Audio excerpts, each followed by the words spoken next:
This is about biblical idioms and terms that are often misunderstood. Hosea chapter 12 verse 10 says, "And I have spoken unto the prophets, and I have multiplied visions, and by the hand of the prophets I use metaphor."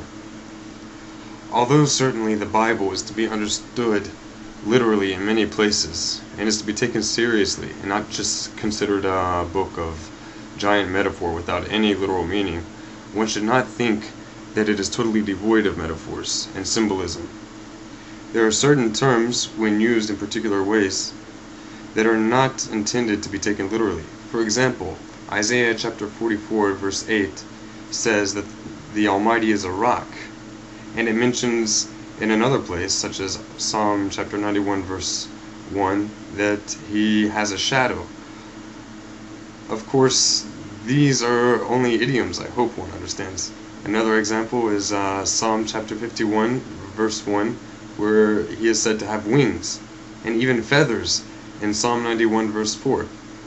Hopefully anyone watching this automatically knows that the Almighty is not literally a rock.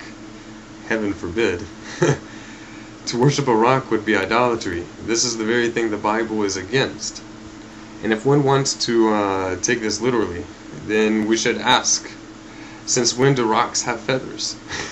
The same is true when the Bible refers to the Creator as having an eye, such as in Deuteronomy chapter 32 verse 10, and a mouth in Deuteronomy chapter 8 verse 3. We can go on and on.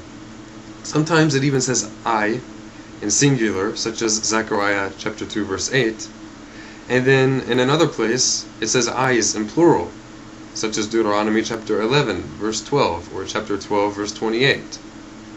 So does he have one eye, a cyclops, or many?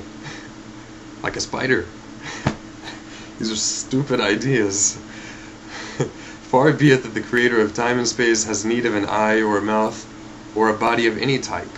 The Jewish people historically consider all such terms, when used in these ways, to be non-literal and to have deeper metaphorical meanings, not implicit of any type of plurality in his being itself. After all, the Bible also plainly expresses that there is no place that contains him.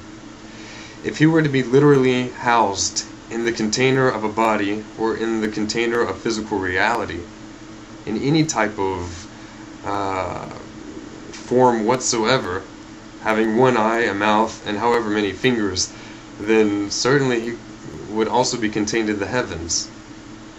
But it is written in 2 Chronicles chapter 6 verse 18, "But really, would God dwell on the earth with men?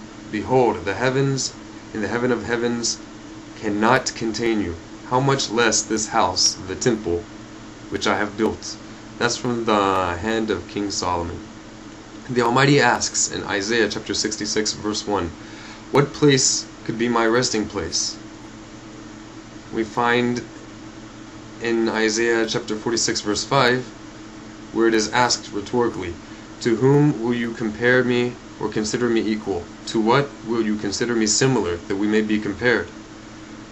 For this reason, I hope to upload over time different clips that explain certain used metaphors or idioms that we often find in the Bible, and that may unfortunately be understood in an anthropomorphic way, giving people ideas that the Creator has some sort of physical form or is in any way comparable to us or other created things.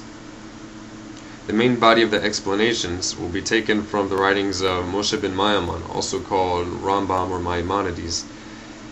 He lived around 1,000 years ago and compiled most of his teachings from the writings of the sages of Israel, which can be found in the Talmudic texts.